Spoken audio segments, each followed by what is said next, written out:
नमस्कार दोस्तों, आपका धन्वंतरी कृपा हेल्थ सेंटर में बहुत बहुत स्वागत। दोस्तों, जितने भी शुगर के पेशेंट हैं या कोई भी महिला है पुरुष है, वो अपनी शुगर की बीमारी को खुद ही दिन प्रतिदिन वो बढ़ा रहे हैं, वो घटा नहीं रहे हैं और एक रिस्क की तरफ जा रहे हैं। तो दोस्तों, मैं आज इस वीडियो के अंदर आपको एक ही चीज़ कहूँगा कि आप हज़ारों रुपए खर्च देते हैं दवाई के ऊपर और वो दवाई जो है बढ़ती जाती है। और यहाँ एक बात कहूँगा कि जो भी जितना भी टाइम इस वीडियो के अंदर लगेगा, आप इस वीडियो को देख लीजिए। आपका कोई समय व्यर्थ नहीं जाएगा। आप हज़ारों वीडियो देखते होंगे, हज़ारों नुस्खे अपनाते होंगे, लेकिन आज मैं आपको शुगर के उस कारण तक ले जाऊंगा जो आपने शायद आज तक कभी भी कहीं भी नहीं ऐसा वीडियो देखा होगा, ना ऐसी बातें आपने सुनी होगी कि इसका कारण और इसको जो ब्लड शुगर है उसे कैसे कम किया जाए और कैसे ठीक किया जाए हमेशा हमेशा के लिए। तो इस वीडियो के माध्यम से आप देखेंगे दोस्तों। मतलब कहने का ये है कि आप इसको स्किप मार के मत देखिएगा, आपका पूरा पैसा वसूल होगा। आप कहीं मेडिकल स्टोर के ऊपर भी चले जाते हैं, वहाँ भी आपको 10-15 मिनट जो है वो खड़े रहना पड़ जाता है कई बार दवाई लेने के इंतज़ार में। तो अगर आप इसको पूरा देख लेते हैं तो दोस्तों आपको निश्चित तौर पर भी इस चीज़ से फ़ायदा होगा और इसके बारे में पूर्ण जानकारी जो है मिलेगी। तो चलिए दोस्तों, अब आगे बढ़ने से पहले सभी माता भाइयों बहनों से ये निवेदन करूँगा कि आप इस वीडियो को ज़्यादा से ज़्यादा लाइक करें, शेयर करें और चैनल को भी ज़रूर सब्सक्राइब करें। तो दोस्तों, सबसे पहली बात जो मेजर बात है वो क्या है? सभी लोग जानते हैं कि जो पैनक्रियाज है, इसका जो मोटा सिरा होता है वो इंसुलिन हार्मोन छोड़ता है जो हमारे ब्लड शुगर को कम करता है। और एक और जो हार्मोन है ग्लूकागन, वो शुगर का जो अति लेवल कम हो जाए या होने लगे तो उसको वो रोक देता है।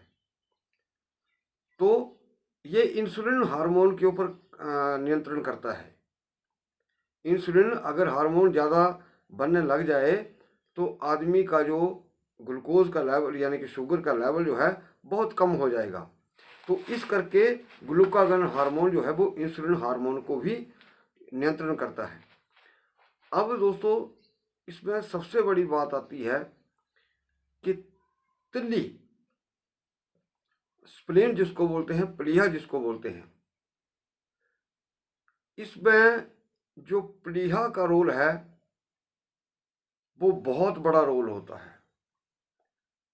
पैनक्रियाज की तो बाद में बात आती है, लेकिन यहाँ प्लीहा की बहुत बड़ी बात आती है। और दोस्तों, शुगर को कैसे ठीक किया जाता है, इसको कैसे आप इसके स्तर को कम कर सकते हैं, ये तमाम बातें आप इस वीडियो के जरिए देखेंगे। तो तिल्ली जो है दोस्तों, इसका जो मातृ अंग है वो है हृदय। आपने देखा होगा कई बार व्यक्ति को उल्टियाँ लगती हैं तो उसका क्या होता है, घबराहट हो जाती है, दिल घबरा जाता है। और इसका पुत्र अंग जो है तिल्ली का वो है फेफड़े। अब ध्यान से सुनते जाइए दोस्तों, बड़ी मेहनत से ये वीडियो बनते हैं और ये वीडियो मैं आपके सामने पहली बार डाल रहा हूँ। और इस तिल्ली को नियंत्रण कौन करता है? तिल्ली को नियंत्रण करता है लीवर, यकृत जिसको बोलते हैं। और तिल्ली किसको नियंत्रण करती है? तिल्ली करती है गुर्दों को नियंत्रण। यानी कि जैसे कि बहुत सारे लोगों के जो किडनी फेल हो जाती है तो तिल्ली का जो रोल है वो क्या होता है कि उससे उसका जो नियंत्रण है किडनी के ऊपर, गुर्दों के ऊपर, वो खत्म हो जाता है। तो ये चीज़ जो है वो आपको समझ जानी चाहिए कि तिल्ली का इसमें कितना बड़ा रोल है। अब तिल्ली क्या करती है दोस्तों? तिल्ली ब्लड फिल्टर भी है। ये पुराने रक्त कणों लाल रक्त कणों को अलग करती है और श्वेत रक्त कण है उनका निर्माण करती है, एंटीबॉडी तैयार करती है। तो इसका बहुत बड़ा रोल है हमारे शरीर के अंदर, क्योंकि ये श्वेत रक्त कणों का निर्माण भी करती है। तो अंग्रेजी में इसे स्प्लीन कहते हैं। तो दोस्तों, अब ये अंगों का भी एक परिवार है। जैसे कि हमारे हाथ में चोट लग जाती है तो हम दूसरा हाथ जो है एकदम से उस जगह ले जाते हैं, कट लग जाता है, चोट लग जाती है तो हम उसको तुरंत वहाँ से पकड़ लेते हैं। तो इसी तरह से हमारे शरीर के अंदर एक अंगों का भी परिवार है। अगर मान लिया कोई अंग आपका अंदर डिस्टर्ब है तो वो दूसरा अंग जो है उसकी सपोर्ट करता है, और कई बार उसको सपोर्ट करने के साथ साथ वो भी रोगग्रस्त हो जाता है। तो यहाँ पे बात आती है कि तिल्ली को जो कंट्रोल करता है वो करता है लीवर। अगर हम लीवर को ताकतवर बना देते हैं तो तिल्ली ऑटोमेटिकली स्ट्रांग हो जाती है। अब इसका आगे मैं बताऊंगा इस वीडियो के अंदर कि इसका कैसे कैसे ये प्रभाव होता है। पहले थोड़ा सा शुगर के ऊपर बात कर लेता हूँ।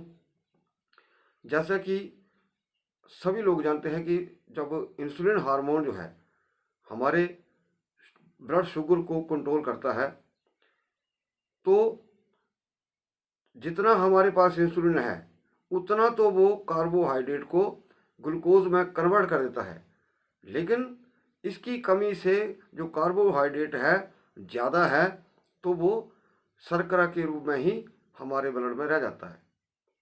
तो जहाँ जिन जिन कोशिकाओं को ग्लूकोज नहीं पहुँचता वो अंग जो है निष्क्रिय हो जाते हैं, और फिर क्या होता है कि हमें इससे भूख और प्यास की अधिकता होती है।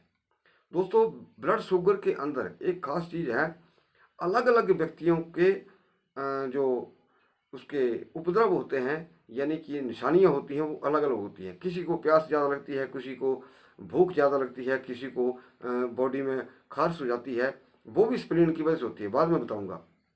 तो या किसी को क्या होता है पेशाब का ज़्यादा होता है। तो ये शुगर के जो लक्षण हैं वो हर एक आदमी में अलग अलग होते हैं। ये जरूरी नहीं कि आपको प्यास ज़्यादा लग रही है दूसरे को नहीं लग रही है, तो ऐसा नहीं है कि उसको शुगर नहीं हो सकती, उसको भी हो सकती है। और इससे जो ब्लड शुगर के कारण दोस्तों जो हमारी रक्त वाहिनियों की दीवारें होती हैं वो मोटी हो जाती हैं। अब पैनक्रियाज के जो सहयोगी अंग हैं, ध्यान से सुनिएगा, बड़ा इंपॉर्टेंट पॉइंट है, उसका है सहयोगी अंग है अमाशय और तिल्ली। पैनक्रियाज के सहयोगी अंग जो हैं, जो पैनक्रियाज को हमने ठीक करना है, उसकी गड़बड़ को ठीक करना है। अगर हमारा पैनक्रियाज ताकतवर हो जाता है, उसके अंदर जो गड़बड़ है वो ठीक हो जाती है, तो किसी भी व्यक्ति की वो डायबिटीज़ जो है वो ठीक हो जाती है। कंट्रोल तो होगी होगी लेकिन ठीक भी होगी। मैं एक जो परफेक्ट रास्ता जो है वो बताने की कोशिश कर रहा हूँ दोस्तों। मेरा बहुत लंबा अनुभव है इस चीज़ के बारे में, प्रैक्टिकल है, अनुसंधान है। तो ऐसा नहीं है मन गढ़ंत बातें नहीं होती हैं, ये डंके की चोट के ऊपर मैं बात बोलता हूँ कि इसके जो सहयोगी अंग हैं वो है अमाशय और तिल्ली पैनक्रियाज के। अगर आप पैनक्रियाज को ताकतवर बनाना चाहते हैं, ठीक करना चाहते हैं, तो आप अमाशय और तिल्ली को ठीक करें। और इसके ठीक करने के बहुत सारे तरीके हैं दोस्तों। अब आपका पैनक्रियाज ठीक आ गया, वो बराबर प्रॉपर मात्रा में अपना जो इंसुलिन छोड़ेगा और बराबर जो है वो अपना ठीक कार्य करेगा।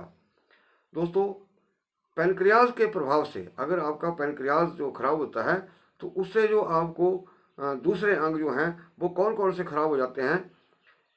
हृदय के ऊपर इसका बुरा प्रभाव पड़ता है, फेफड़ों के ऊपर इसका बुरा प्रभाव पड़ता है, गुर्दों के ऊपर इसका बुरा प्रभाव पड़ता है, और लीवर के ऊपर भी इसका बहुत बुरा प्रभाव पड़ता है। अब ये तो मैंने गिना दिया आपको कि जिन अंगों के ऊपर बुरा प्रभाव पड़ता है।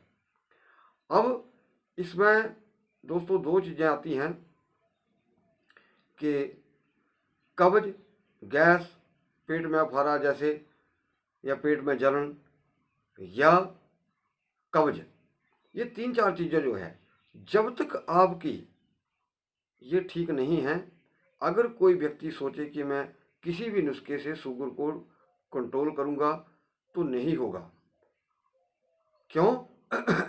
क्योंकि सॉरी, आपके जो पैनक्रियाज का एक दूसरा सिरा होता है जो एसिड को नियंत्रित करता है, तो वो पूरा पैनक्रियाज ही डिस्टर्ब हो जाता है, आपका पूरा पेट डिस्टर्ब हो जाता है। तो इस वजह से अगर ये प्रॉब्लम आपके पेट के अंदर हैं, तो आपकी ब्लड शुगर जो है किसी भी कीमत पर डाउन नहीं होगी, ना ही ठीक होगी। सबसे पहले हमें ब्लड शुगर के अंदर, जैसे पेट के अंदर गैस, अफारा, पेट में जलन, खट्टी डकारें, या जैसे कब्ज रहना, ये जब तक आप इनको ठीक नहीं करेंगे, तब तक आप शुगर को डाउन नहीं कर सकते। अब ये जो पैनक्रियाज है, लीवर है और तिल्ली है, दोस्तों इनका इलाज जो है वो एक ही दवाई से होता है। ये भी ध्यान से सुनिए, एक ही दवाई से आपको गैस में भी फर्क पड़ेगा, चाहे वो पेट में जलन हो, खट्टी डकारें हो, अफारा हो, और कब्ज में भी आपको राहत मिलेगी। तो जब ये इतनी क्लियरेंस हो जाएगी, तो नेचुरल तौर पर आपका जो फिर शुगर लेवल है वो ठीक होना शुरू होगा। तो इसके बाद दोस्तों बात आती है कि परहेज दोस्तों शुगर में बहुत ज़्यादा मायने रखता है। ये जो हम कोई भी दवाई इस्तेमाल करते हैं वो तो एक सहारा होता है, लेकिन जब तक आपका खान पान सही नहीं होगा, तब तक आप शुगर को कंट्रोल या ख़त्म नहीं कर पाएंगे। अब इसमें परहेज क्या है, कौन से टाइम के ऊपर आप खाना खाएं, कौन के ऊपर किस टाइम के ऊपर आप सोएं, या आप सुबह शाम का कैसे कैसे रोटी खाते हैं, किस वक्त आप क्या खाएं, ये भी मैं आपको बताने वाला हूँ। दोस्तों सुबह 9 बजे तक आप अपना जो खाना है भरपूर खा लें, और रात को सूर्य अस्त होने से पहले पहले या सूर्य अस्त के दौरान भी आप उससे पहले पहले खाना खा लें। तो बहुत सारे लोग जो हैं लंच करते हैं, तो लंच के दौरान दोस्तों जो 1 और 2 के बीच का टाइम होता, सॉरी 1 और 3 के बीच का जो टाइम होता है, उस टाइम जो होता है हमारी छोटी आंतें जो हैं, छोटी आंत जो है वो, उसमें बहुत ज़्यादा अत्यधिक ऊर्जा होती है। उस वक्त वो अपना कार्य करती है, जो हमारे भोजन से रस चूसने का कार्य करती है, वो छोटी आंत करती है। तो उस वक्त अगर आपको भूख लगती है, तो आप मूली, खीरा या संतरा, मौसमी, या कोई भी इस तरह का आप फ्रूट खा सकते हैं, लेकिन रोटी दोपहर के टाइम की आपकी इसमें जहर का काम करेगी। अब दोस्तों बहुत सारे लोग कहते हैं कि जी हमारी, अब अलग अलग लोगों की बातें होती है दोस्तों, कि जैसे हमारी ये सुबह शुगर बढ़ के आती है, और जैसे कुछ खा लिया तो हमारी शुगर जो है थोड़ी डाउन पड़ जाती है। इसका रीज़न क्या है? इसका रीज़न ये है कि आपने रात को रोटी जो है लेट खाई, जिसकी वजह से आपका जो भोजन है वो डाइजेस्ट नहीं हुआ है, और आपकी शुगर जो है सुबह बड़ी हुई मिलेगी। लेकिन जैसे आप 9 बजे तक अपना नाश्ता कर लेते हैं, तो 9 और 11 के बीच हमारा पैनक्रियाज हो दोस्तों वो एक्टिव हो जाता है। तो जो आपने रात को खाया और जो आपने सुबह ब्रेकफास्ट कर लिया, तो क्या होता है कि जो पैनक्रियाज का वर्किंग टाइम है 9 से 11 के बीच का सुबह का, तो उसको वो थोड़ा डाउन कर देता है। उनकी इंसुलिन हार्मोन उस वक्त क्रिएट होते हैं, और जब चेक करते हैं तो उनको महसूस होता है कि हाँ ये हमारी अब ये रोटी खाने के बाद ये कम हो गई। अब अगली बात करता हूँ दोस्तों कि कुछ लोगों की रैंडम शुगर बढ़ के आती है, जो दोपहर को रोटी खाते हैं तो उनकी भी रैंडम शुगर जो है बढ़ के आएगी, यानी कि उनका भी डाइजेस्टिव सिस्टम जो है वो कमज़ोर है। अब खाने में क्या खाया जाए दोस्तों, इसमें उड़द की दाल बिल्कुल वर्जित होती है। बहुत सारे लोग मेरे ख्याल से उड़द की दाल के बारे में नहीं जानते कि इससे शुगर जो है वो 4 गुना बढ़ जाती है। तली हुई चीज़ें बिल्कुल नहीं खानी है, और जितना भी अधिक मिर्च मसाला है तो वो नहीं खाना है। अब दोस्तों इसके अंदर जो एक और चीज़ आती है कि अब इस तिल्ली को कैसे स्वस्थ किया जाए। बहुत सारे इसके तरीके हैं। जो हमारा पेट होता है, डायफ्राम जिसको बोलते हैं, जो छाती और पेट को अलग करते हैं, वहाँ डायफ्राम होता है। डायफ्राम से ठीक नीचे बाईं साइड यहाँ आपने, अगर आप चुंबक को लगाते हैं तो भी ये प्रॉब्लम जो है कंट्रोल में होती है। अब इसकी कुछ एक्सरसाइजें भी है योग के अंदर, वो भी मैं आपको बताऊंगा। लेकिन यहाँ एक जो मेजर चीज़ है दोस्तों, वो है गिलोय।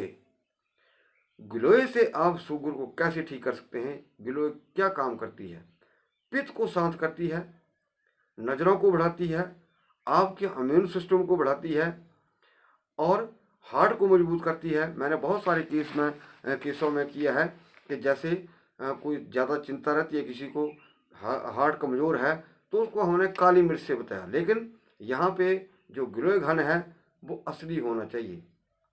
और दोस्तों अगर आप एक समय भी गिलोय का आप प्रयोग करते हैं, ये खुद की बनी होनी चाहिए। अगर आप इसको इस्तेमाल करते हैं तो दोस्तों आपका हार्ट भी मजबूत होगा, और आपका लीवर भी अच्छा रहेगा, आपकी तिल्ली भी अच्छी रहेगी। हाँ, तिल्ली और लीवर अगर और पेनक्रियाज, ये तीनों का आपने मिश्रण बनाना है दोस्तों या गैस के लिए, तो इसकी दवाई जो है मैं अलग से देता हूँ, और ये समस्या जो है ख़त्म हो जाती है। अब अगर आपकी ये तीनों चीज़ों की सफाई होती रहेगी साथ में, तो आपका जो है शुगर लेवल भी कंट्रोल में रहेगा। अब बहुत सारे लोगों का क्या होता है कि फैटी लीवर होता है। अब ग्लूकोज को जो है लीवर जो है ग्रहण करता है, और ग्लाइकोजन में बदल कर अपने पास रखता है। तो अगर आपका फैटी लीवर होगा तो वो ग्लूकोज को कैसे इकट्ठा कर पाएगा। ये स्टोर है ग्लूकोज का बहुत बड़ा हमारे शरीर के अंदर। तो कहने का मतलब है कि अगर आपका फैटी लीवर भी नहीं होगा तो भी आपकी शुगर जो है थोड़ी सी दवाई या थोड़ा सा प्रयोग करने पर आप कंट्रोल कर सकते हैं। अब यहाँ बहुत सारे लोग जो है मेथी, करेला या नीम पाउडर इसका ज़्यादा इस्तेमाल करते हैं। इससे आपका कुछ टाइम के लिए शुगर लेवल कंट्रोल आ जाएगा। लेकिन क्या होगा, ये तीनों ही चीज़ें दोस्तों पित्त की वृद्धि करती हैं, यानी कि जो लीवर होता है उसमें अंदर गर्मी हो जाएगी। अगर इसके अंदर गर्मी हो गई तो क्या करेगा, ये तिल्ली को डिस्टर्ब करेगा, और तिल्ली जो है वो डिस्टर्ब हो गई तो तिल्ली और अमाशय एक पूरक अंग है एक दूसरे के। तो पेनक्रियाज जो है, जो आपका पेनक्रियाज है वो और ज़्यादा डिस्टर्ब होगा। तो दोस्तों कहने का मतलब है बहुत बड़ा एक खोज है हमारी कि कौन से अंग से इसको ठीक किया जा सकता है। आप लोग ये नहीं समझते कि जैसे कोई किसी ने नुस्खा बता दिया शुगर के लिए वही कर लिया, लेकिन जो असली जड़ है जब तक आप वहाँ नहीं पहुँचेंगे आप अपनी शुगर को ना कंट्रोल कर पाएंगे ना ठीक कर पाएंगे। तो दोस्तों इसके अंदर बहुत सारी ऐसी बारीकियाँ होती हैं। तो ये मैंने इस वीडियो के अंदर टोटली आपको समझाने की कोशिश की है। और दोस्तों बहुत अच्छी चीज़ें हैं, ग्लोए है, फिर दारू हल्दी है, बहुत सारे ऐसे ट्रीटमेंट हैं जो शुगर के लिए एकदम से रामबाण हैं। लेकिन कहने का अर्थ ये भी है साथ में कि जब तक आप साथ में परहेज नहीं करेंगे, आपका पैनक्रियाज एक्टिवेट हो गया, उसमें ताकत पड़ गई, आपका पाचन क्रिया ठीक आ गई, तो दोस्तों समझ लीजिए आपका काम आसान हो गया। क्योंकि ये सारा खेल जो है पैनक्रियाज के ऊपर ही है। अगर आपका पैनक्रियाज स्वस्थ हो जाता है तो वो बराबर काम करेगा, आपका शुगर लेवल ठीक आ जाएगा। अगर आप थोड़ा सा कुछ टाइम के लिए और परहेज कर लेते हैं तो वो हमेशा के लिए ठीक हो जाएगा। एक अंत में बात जरूर कहूँगा दोस्तों कि जिस तरह व्यक्ति चलता है, कहीं चल पड़ा और रास्ता भूल जाता है, और आगे उसको रास्ता बताने वाला कोई नहीं है। तो बेहतरी वही है कि जिस रास्ते से वो जा रहा था उसी रास्ते से फिर आ जाए। कहने का मतलब कि आपका खान पान उसी हिसाब से होना चाहिए जो आपको पैनक्रियाज में स्वस्थ करने में या ताकत देने में मदद करे। ये मैंने आपको तभी ये थोड़ा सा घुमाया इस बात के ऊपर। तो वैसे ही आ जाइए, आपकी बीमारी जो है वो अपने आप ठीक होना शुरू हो जाएगी। दोस्तों, वीडियो को देखने के लिए आपका बहुत बहुत धन्यवाद। नमस्कार।